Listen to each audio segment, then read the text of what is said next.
Carnivore, the final phase. Chapter 18. Pursuit! As soon as the Tyrannosaur had recovered from the effects of the explosion, it began to attack the burning central complex with relentless ferocity. Wary of the flames, but driven by a hatred far stronger than its fear, it knocked down walls into whirlwinds of fiery debris, crushing wounded men beneath heavy taloned feet, dragging others out into the freezing winds to devour them alive. By early morning, little remained except the smoking metal skeleton of the complex, and beyond it blood-stained snow frozen to crystalline perfection, littered with the remains of burned and half-eaten corpses. Tarosh and Proskov and a handful of others had sought shelter inside the outfitting room. The fire had burned through the corridor and turned the room into a roasting oven, but the metal wall protected them in the end from both the rage of the Tyrannosaur and the all-consuming fury of the flames.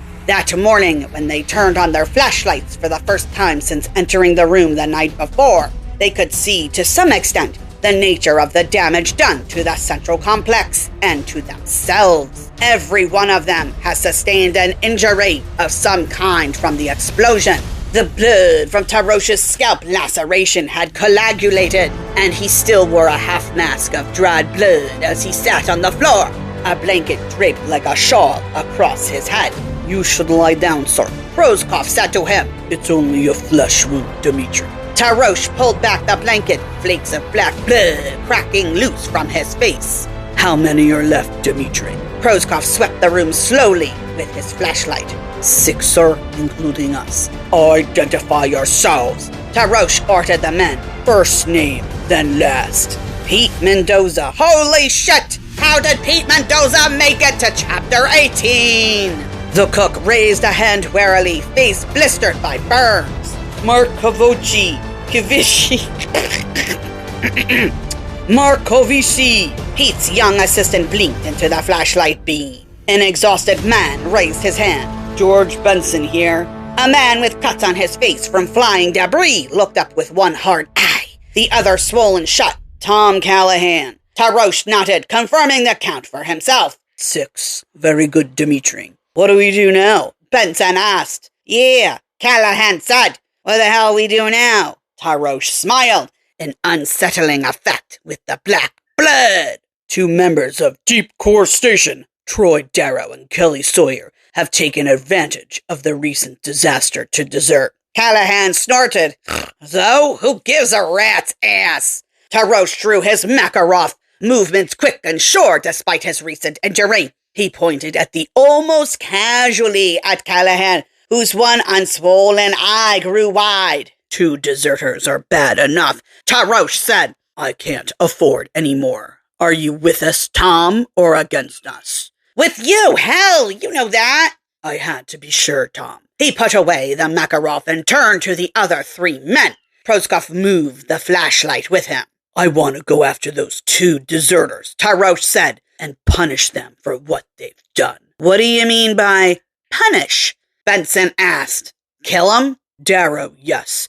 It was a weakness on my part not to have him killed sooner." "The girl." Tarosh hesitated. "The girl, I'm not sure about. I may have further use for her." "Still trying to catch that thing, using her as bait?" "If the opportunity were to present itself, I would welcome one last chance to bring the beasts back under my control. It would make all this seem worthwhile somehow." He gestured towards the outfitting room, and by extension, to the ruined central complex behind it. Callahan snorted.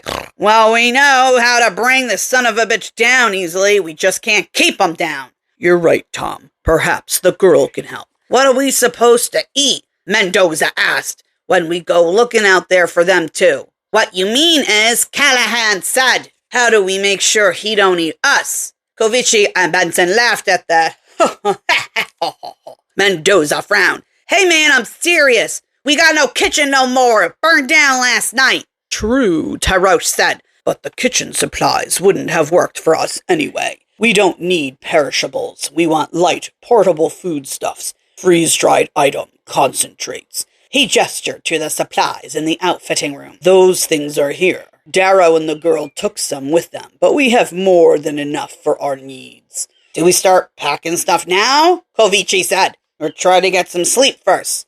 Tarosh turned to him, along with Proskov's light sleep, 1 hour's worth. Then we will load our backpacks individually and begin the pursuit. Kovici shielded his eyes from the bright light. How do you plan on finding Darrow and the girl? Callahan asked. They got a hell of a head start on us. We have a sled dog, Tarosh said. A good tracker. Sled dog? Benson looked up. That thing killed all of our dogs except for the mixed breed, and he left with Troy. Yes, George, but another dog survived. How? Tarosh smiled enigmatically. We kept him apart from the others, so that he wasn't present at the dog compound when the creature attacked. Why did you hold him back? Callahan asked. Security purposes. We gave him special training. He has developed a somewhat aggressive attitude as a result. Some might even call him vicious. Tarosh smiled again at the men inside the room. That's what makes him such a good tracker.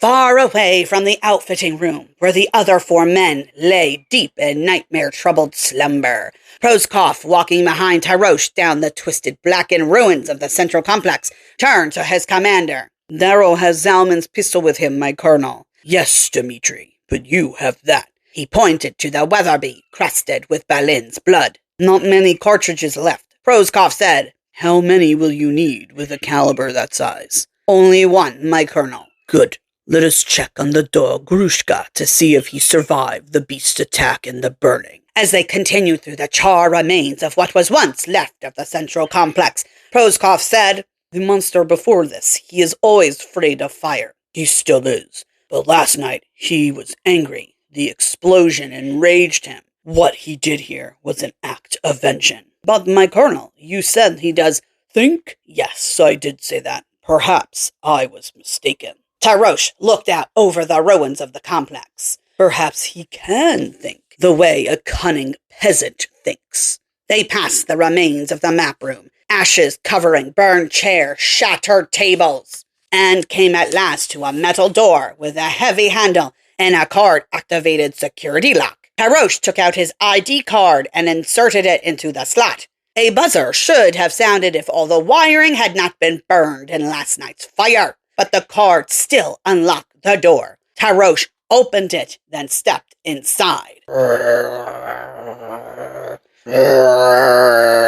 A growl came from the darkness within, low and feral. Tarosh smiled into that darkness with its animal stench. Ah, Grushka, he said, you are hungry, aren't you? The growl became a series of sharp, savage barks. Tarosh turned to Proskov. Shine your light on him. Da, my colonel. The flashlight beam revealed a small room with a narrow cage, and inside that a large black and white husky, coat matted and filthy, lips drawn back over his teeth as he snarled at the 2 men, dark eyes glittering with hatred. You will find them for us, won't you, Grushka? Kelly and Troy fled across a white wilderness of ice and snow, the Peninsula Mountains looming ahead of them. In the distant background, the blackened remains of Deep Core Station. The dark smoke from the burning had been swept by the fierce katabatic winds, and the interior, which whistled across the open expanse of ice and snow, dropping temperatures deep into sub-zero range, chilling the 2 fugitives to the bone. Despite Troy's effort to keep them moving, they had slowed to a plodding march. Kelly walked with shoulders bent forward and head down, struggling against the katabatic winds. As they crossed a new stretch of ice, she slipped and fell. Her ice axe dragged from one hand while her other hand tugged listlessly at the backpack strap, and then she fell on her ass on the ice. She went down with a cry, "Ah!" The axe dropping from her hand, clattering onto the ice, clatter, clatter. Although she caught herself with both hands, she fell face forward, striking her chin on the ice. Troy turned around and bent down to help her. You okay? She put a mittened hand to her mouth. Yeah.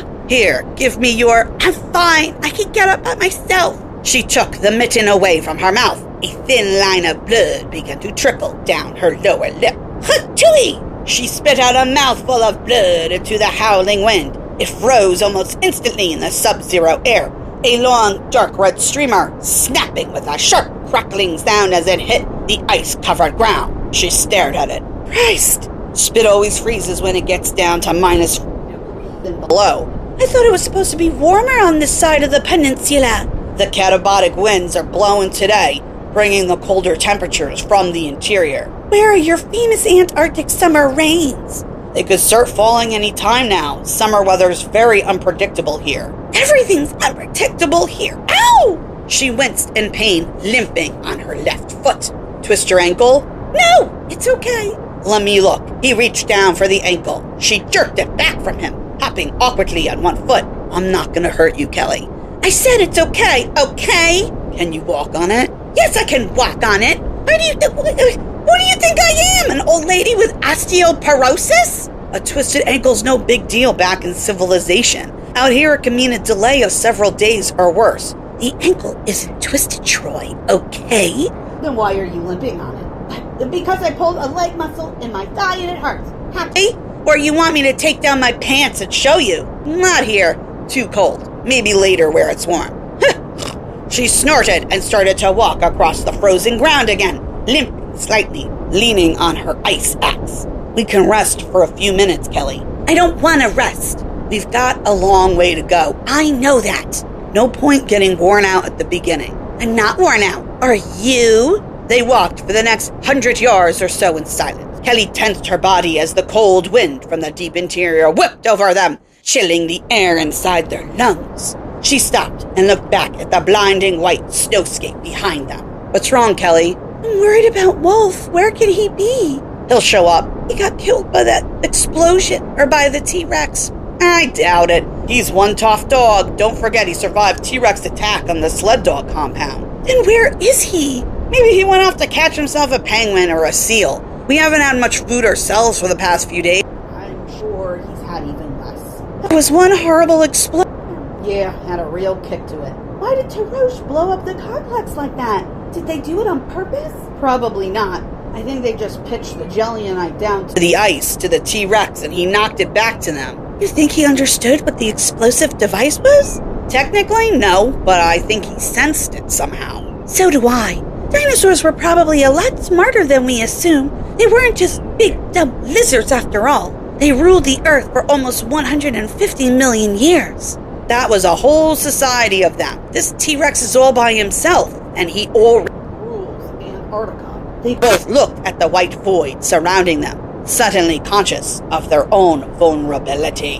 Come on, Troy said. Let's get going before he figures out how to track us through the blizzard. I'm not sure even the T-Rex could do that. Wolf could. Yeah, she said, moving forward. If Wolf's still alive. Tarosh and his 5 men stood outside the charred remains of Deep Core Station. They all wore thermal suits and goggles, and carried heavily loaded backpacks and ice axes. Roscoff, 460 Weatherby slung over one shoulder, held Grushka on a short leash. The husky wore a heavy leather harness and muzzle. He growled at the other men, saliva freezing on his bared fangs. I don't trust that dog, Kovici said. He's a killer. Just don't try to pet him, Tarosh advised. Turned to Benson. What do you see between here and the mountains, George? Benson scanned the frozen plain before them, then lowered his 10x50 binoculars.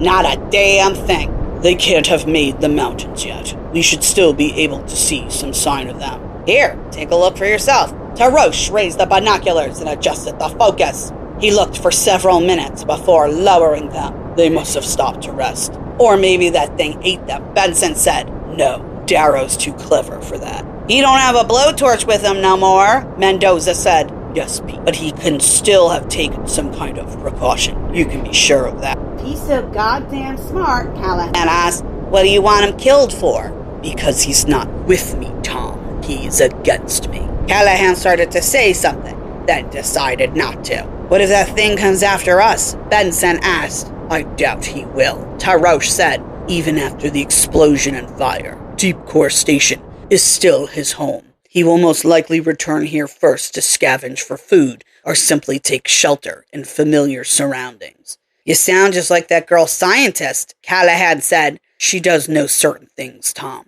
She knows a great deal about the creature, and she seems to have an intuitive sympathy with him. That's why I want her back. But what if this thing follows us anyway? Benson insisted. Even if he's not supposed to, what then? Tarosh nodded at the .460 slung over Proskov's shoulder. Dmitri has the rifle. Might as well be a slingshot for all the good it'll do. But George, Zalman used that worthless rifle, but Lynn used it. But you haven't seen Dmitri use it, have you? No, I guess not. Dmitri is the best eye and stoutest heart of any man among us. He might not be able to destroy the creature single-handedly, but he will be able to prevent him from attacking us. Right, Dmitri? Yes, my sir. The dog Grushka growled savagely at them. Dark eyes glittering with intense hatred, as if all he wanted to do was to tear the throats out of the men standing before him. Do we gotta take him with us? Kovici asked. Grushka will walk ahead, Tarosh said, so that he can lead us to the deserters, wherever they might be. Have you given him something handled by Darrow or the girl? Callahan asked, so he can pick up their scent? He doesn't need that, Tom. Tarosh looked at the forbidding white landscape. All he needs is the scent of human fear. Troy set up camp behind a pile of boulders that provided shelter from the katabatic winds and concealed them from the sight of anyone looking across towards the mountains. The tent they used was a byproduct of space exploration technology designed by NASA for the Department of Energy, in a rare example of interagency cooperation. It consisted of double reinforced mylar inflated by an automatic hand pump, lighter and stronger than a geodesic dome camping tent. It had added the advantage of double insulation against the Antarctic cold. They sat inside the cramped interior face to face, the outside of the tent buffed by hurricane-force winds. Although their body heat provided some warmth in that confined space, they still wore their thermal suits, but without goggles or mittens, and sat wrapped in lightweight thermal blankets. They ate some of their freeze-dried rations, reconstituted with unheated water in a dark, cold paste. Couldn't we at least warm this crap up? Kelly asked, staring at a spoonful of it. We can't build a fire inside a mylar tent. What about starting one outside? We brought along a butane cylinder. We don't want to use that up just now. We might need them later on. For what? Scaring off the T-Rex? I'm not sure he's afraid of fire anymore. Because of what happened last night? Partly that. He's seen a lot of fire by now. You think he knows it's not that dangerous for him? I don't think he knows anything except how to hunt and kill. He's like something from another planet, but he's got a quick take. He figures things out fast. He's probably not anywhere near us right now, you know. Maybe not. So why can't we risk a little fire? For one thing, Tarosh might see it, or one of his men. How many of them could have survived that explosion last night, Troy? And think what must have happened to them afterward with T-Rex on the loose. I know, but I still wouldn't count Tarosh out until I see his dead body lying on the ground. And even then, not until I went over and checked to make sure he was really dead. Okay, fine. Assuming that Tarosh and some of his men did survive, how could they catch up with us so soon? They couldn't, but you can see a hell of a long way with a pair of high-powered binoculars. Why did we even bother to bring the butane cylinders if we're gonna just sit here and freeze to death? We won't freeze, Kelly. We just won't be very warm. She hugged herself and shivered. You don't give a damn about anyone else but yourself. We'll start climbing into the mountains tomorrow. We should be able to find a cave up there somewhere. When we do, we can light a fire and see if this tastes any better when it's cooked than it does raw. She looked up at him. Climbing? Tomorrow? He nodded and took another spoonful of freeze-dried food. Troy, I can't climb anywhere right now. I could barely take another step when you decided to stop here. You're just tired and cold. I'm totally exhausted. You'll feel better tomorrow. I'll probably feel like hell. My leg still hurts from when I fell on it, and if I start climbing mountains... If you can climb tomorrow, fine. If you can't, I'll carry you. Don't worry. Either way, we'll make it out. After he finished eating his food, Troy leaned back against the inflated tent wall and closed his eyes. Might as well try and get some sleep, he said. We didn't get much last night. Kelly sat and stared at her own plate as it coagulated on her plastic plate. A distant roar came to them across the howling wind. She looked up. Did you hear that? Troy shifted against the tent wall, eyes still closed. Yeah, sort of sounds like T-Rex, doesn't it? You think we should go check out? Outside? Nope. The roar came again, louder this time, cutting through the winds of the storm. He sounds frightened, Kelly said. He must be starving. Troy stretched again. Poor baby. Probably hasn't had a thing to eat since finishing off Berlin and anyone else who couldn't get out of the way last night. He happens to be a very large animal. He requires a lot of food to stay alive and keep warm. Yep, and all he's got now is us, and maybe Tarosh and a few men for snacks. It's no joke, Troy. He could die out there. That's a nice thought to sleep on. The hell with you. I'm going out there to check. She started to get to her feet. I wouldn't, he said. Why not? For one thing, he might see you. So? I'm not afraid of him. I know, you're like his stepmom because you raised him. Make fun of it all you want. He's not going to hurt me. You don't know that, Kelly. He's hungry and desperate. He may not want to hurt you, but I'll bet his survival instinct's a lot stronger now than his natural affection. She sat back down and watched Troy as he leaned against the tent wall, breathing slowly and evenly. The roar came again, but it sounded weaker this time, as if the creature was moving farther away or weakening. How can you sleep at a time like this? Easy. Just close your eyes. And that is the end of chapter 18. Evil Reincarnate by Leigh Clark. Narrated by me, TheWrathfulProser. Prologue. The Malediction. Venice, 1594. He could smell the evil now as he approached the narrow doorway. His heart grew cold with the fear of it. He stopped and looked once more at the world outside, the Grand Canal in the distance, gondoliers and boatmen calling to one another as they passed in the night, a water-dark mirror under the stars. He listened to the church bells ringing out across the city. Then he moved through the doorway and into the room. The light inside shone dirty gold. A thick candle sputtered atop a human skull. Melted wax dribbled into the hollow sockets and grinning mouth like the corrupted flesh of a plague victim. The bearded young visitor thought of the plague and crossed himself, then turned to the room's sole inhabitant. He seemed old beyond understanding or belief, his skin withered parchment, his hands spider claws. He scratched at a faded manuscript unrolled across the top of a narrow writing desk. He looked up with his yellow cat eyes at the bearded young man standing before him. There is blood on your hands, he said in a hissing whisper. There is blood on your hands, he said in a hissing whisper. Another one is dead, the young man said. I did it with her as you commanded. The yellow eyes narrowed. Do not come into this house with blood on your hands. I do not wish to have the Doge's men question me about things. But what about me? The young man's voice rose. What will they do to me? There were those who saw tonight. I had to flee for my life. I did not choose to come here. The old one smiled. You serve me of your own free will. My will is no longer my own. The young man lowered his dark eyes. I am damned in what I do for you. The other raised a raven's quail to his lips. Fine words coming from the mouth of a hired murderer, a common assassino. You kill eagerly enough for Count Ludovico Contarini, noble member of the Doge Signora. Your tender conscience does not shrink from that. The old one's eyes glittered with malice. And yet you feel reluctant to do the bidding of a humble scholar such as myself. Contarini's a vicious pig, but at least he is human. The old one laughed then, a high, sinister sound, like the breaking of glass inside a tomb.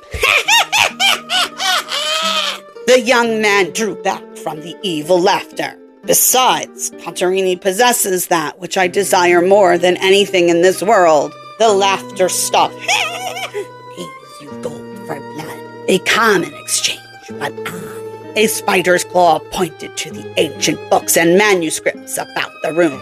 I offer you something more rare and wonderful than all the gold of all the ages. The old one leaned forward, dark robes falling onto his desktop. I offer you the secret of immortality, the transgressions of souls from one life into the next. Throughout all eternity, you give me the blood of others, and I give you in return eternal life. I do not want, the young man said, your eternal life. Ah? The old one's yellow eyes regarded him with curiosity. What could it be, this object you so desire? You know what I want. The old one smiled, pointed teeth glinting in the dirty golden light. Ah, yes, La Contessa, the lovely young Countess Contarini, the fair Alessandra, wife of the man whose murders you so willingly commit.